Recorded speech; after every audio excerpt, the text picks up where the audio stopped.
All right, so here we go. This is a big subject, a controversial subject, Wing Chun. I made this video because every time I go online and I go on martial arts forums, I see a lot of hate for Wing Chun.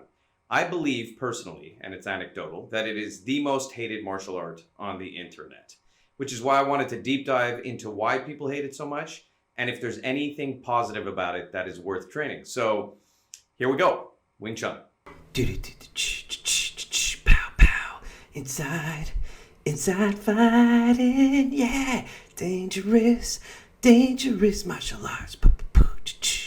Pow pow, ooh ah. To understand Wing Chun, I think we have to dive back into the 1990s of martial arts. Prior to the 1990s, you had a lot of movies and you had a lot of information that was disseminated about martial arts, which was very much supporting the idea that like people could do things that seemed impossible at the time. Even if you watch Bloodsport back in the day, at the end of the film, Frank Dukes had come out with these stats that made absolutely no sense by today's standards. That he had won hundreds of fights, that he had the fastest kick at like 0.2 seconds, fastest knockout, this, that. But there was no way to verify anything.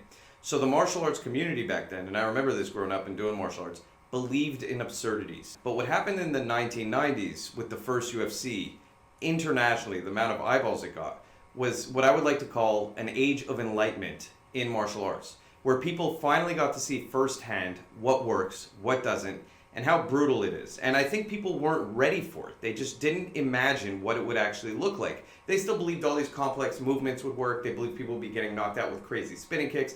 And in the end of the day, a small guy by the name of Hoist Gracie came in and just started tapping everybody out with barely throwing any strikes against guys significantly bigger than him. And there was even a Wing Chun fighter in the early UFCs who just got destroyed right away by a wrestler, just got taken down and smashed. And so this kind of got people over the years rethinking about what is effective, what isn't effective. And there's a lot of trends online because of this nowadays that'll just bash anything that hasn't been proven in MMA. I want to jump into what people don't like about Wing Chun, because I think a lot of the time it's not articulated well. And the number one thing I think people hate about Wing Chun is that the way it's promoted, the way it's presented, and what it's claiming to do does not equal what it actually comes out to do in reality, when it's actually pressure tested. What do I mean by that? Wing Chun is constantly, you're either going to love Wing Chun, it's going to be like a cult, or you're going to hate it. Those are the two. There's no one who's just kind of like, it seems cool, like maybe I'll try it and I'll do it on and off. It seems like people are either full on into it and defend it to the death and see tons of value in it, or they really, really detest it and see no value in it, which is always an interesting dynamic with a martial art. So the people who hate it, I believe one of the main reasons is, again, because the way it's talked about by the people who love it is so extreme. They talk about it like it's the one answer for everything in martial arts, that the reason it hasn't been effective in MMA is because it's so deadly and because the eye pokes are too dangerous and the groin kicks are too dangerous. And there's constantly defenses onto why things don't turn out in actual practical application in a sports sense. And so I think right off the bat, people who actually do combat sports, and this again comes from the age of enlightenment of martial arts, where a lot of traditional martial arts started getting a lot of heat because people looked at combat sports, which are pressure tested, versus traditional martial arts, which by and large did not pressure test as much, and said, well, what we're doing is actually proven to work, what you're doing sucks. And a lot of people over here still stayed in that philosophical state where they're like, well, the only reason it doesn't work is because we have the magical death touch. And the magical death touch is so dangerous that if I were to do it in MMA, I would kill people. And my teacher believes that, he knocked out 15 people. If he were to go into MMA, it would just be too deadly. And people still believe these kind of things still today. But people who are actually out there doing it don't. And so there's a huge division there. So this brings me into something that's very, very important. If something's going to be used as a self-defense, there's truth to both sides. If you're not pressure testing, you will not know if your techniques work. Although sometimes when you go so far into the combat sports direction, where you look at things like Brazilian Jiu-Jitsu, where people believe it's the end-all to everything, and I'm a black belt in Brazilian Jiu-Jitsu, well over 20 years experience. I love Brazilian Jiu-Jitsu. It lacks certain self-defense things. It lacks certain principles that are very valuable for self-defense. Situational awareness, dealing with strikes on the ground, especially as you get to a higher level, you start, learning how to counter a berimbolo. You're learning how to do crazy moves from the back and how to pass the guard certain ways. These are things that are useless from a self-defense standpoint that become very much about jiu-jitsu fighting jiu-jitsu. And a lot of guys transition into MMA and you see them get crushed. So there are arguments on both sides. If you are not doing something that's entirely reality based, you are going to limit yourself. But again, by limiting yourself, you also allow yourself to pressure test. So those are the benefits. Wing Chun does not understand one major principle. And this is point number 2 why I think people hate it and they just can't articulate it well. What I hear a lot of the time is it's so complicated, it's crazy movements that you would never pull off. Now, what they're really saying is that when there's a self-defense confrontation or when you're fighting in an MMA fight or any type of competition, what you very quickly learn is that simple motor functions, which is like a haymaker, which is me grabbing you, which is me pushing you. Those are simple motor functions. Most aggressors rely on simple motor functions. They cannot be responded to unless you're at such a peak level. You're like an Anderson Silva. If you're not at that level, you will not respond to a simple motor function with a complex motor function, no matter how much you're doing Chi Sao. And Wing Chun is built almost entirely on complex motor functions as a response to simple motor functions.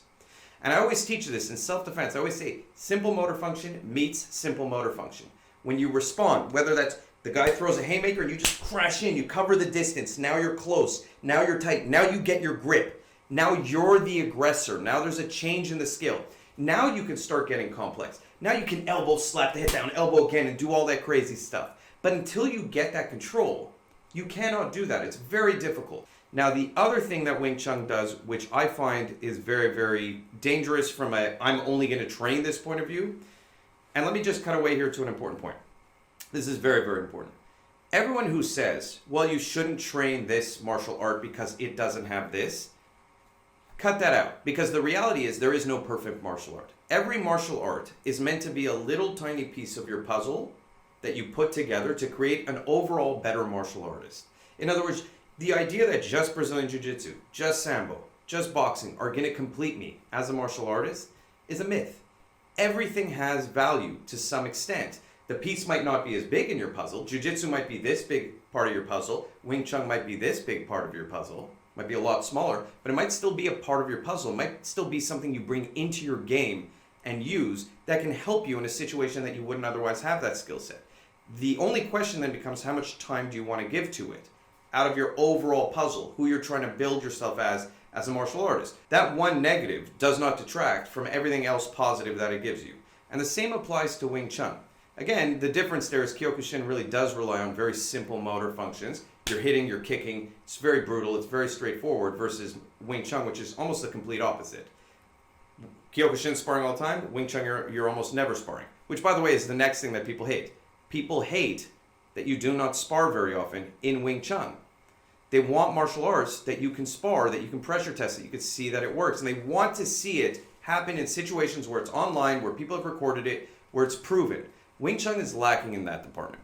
You go and you look at Wing Chun videos, there's video after video after video after video of Wing Chun failing in situations where it really matters. You do find the video here and there where a guy does beat somebody using Wing Chun, but it's rare, it's not common, and it's not happening at a very high level. That's through all my research. If there is a video of someone using Wing Chun who has bases in Wing Chun, who's cross-trained a little bit in other stuff, and he's dominating people at a very high level, I would love to see it. Share it in the comments below. Now, the last thing I'm going to say about Wing Chun, and in terms of a negative, I'll jump into the positives after this. The last thing that is very negative about Wing Chun is it focuses on a range that is not commonly held throughout most fights. What do I mean by this? You look at boxing. Boxers try and catch you on the end of the punch, right? They're not staying right in range, which would be like Chi Sao range, which is trapping range, right? Wing Chun spends most of its time in trapping range. You look at boxing. Boxing uses a lot of footwork, stay on the outside, don't get caught. Or you have different options. You could be like a peekaboo boxer, kind of like Tyson, and weave your way in, get super tight and hit and stay tight on top. But there is no boxer or even Thai guy who stays at what I would call Chi Sao range, trapping range, who then does not proceed to either clinch or back out and do something else. That range has always been, in my experience from fighting, training, sparring, whatever it is, self-defense, a transitionary range. It is actually one of the few transitionary ranges, right? Once you hit the ground, you're on the ground. That's your range. When you're at punching range, you're at punching range. When you're at clinch range, you're at clinch range. But what you call bridging the gap is that moment where you go from punching range, you hit, their hand catches your hand, you parry it down, you elbow, you clinch, right? That would be bridging the gap. That would be a transitionary range that has extreme value, but is not like the primary thing you would see in the overall aspect of fighting. What you would see is people staying out of range, kicking, coming into range, boom, punching, getting into that bridging gap range right away, and then either clinching or taking down. So you have guys training Wing Chun for 15 years who've spent a majority of their time fighting in a range that usually in the span of a fight is a split second. It is literally a split second. It is an incredibly valuable split second, but it is not where I would allocate all my training to because it is too short a time period in a fight. I'm usually just trying to cut past that, or I'm parrying the hand down to go for a clinch. And I think that's where Wing Chun guys get caught off guard when they go spar, because they've spent all this time right at that range, and what they learn very quickly is that the fight doesn't feel that way. The fight feels like the guy's staying out of range and then jabbing you. He's popping his jab out at you. Now you like all these moves are starting to become more difficult. It's too fast. And then the guy kicks you and then he closes in and he takes you down. You're like, what, man, like my split second that I've spent, the past 15 years training for didn't come into effect the way I thought it would. And so you tend to see styles, at least that are spar-based, do better in these situations because they learn how to deal with range much better, because fighting itself teaches you how to deal with range. The first time you're really wrestling, you're like, wow, I didn't realize I would get slammed on my head like that. The first time you go box with a professional boxer, or even an amateur, a good amateur boxer, it's a shock to your brain. You're like, man, how am I keep getting hit? I don't understand it. Wing Chun guys are not experiencing that. They stay in this philosophical realm a lot of the time, or they spar each other, which is also kind of a bad thing, because then you learn how to fight a Wing Chun guy. You're not learning how to fight guys who do things outside your comfort zone. And so they stay in this box a lot of the time that limits them. Now let me talk about the positives of Wing Chun, because I do think there is value in it. And I hope I'm not going to get a lot of hate for bashing it as I just did, because that wasn't my intention. I'm just pointing out the realities of what is limiting it. And if you train Wing Chun and you're hearing this, that doesn't mean you should stop training. It means you should take these things and say, okay, well now I should go try my Wing Chun against a boxer. I should see how I can adapt my style to be better. There is value in my style. I just have to grow my style. It's literally the same argument I made for Kyokushin. Now, what I will say here is the positives. You look at certain fights in MMA, to dismiss the idea that some fights don't spend time in that trapping range or aren't won in that trapping range is a denial of absolute history. One of my favorite fights would be Rory McDonald versus Robbie Lawler, right, in UFC.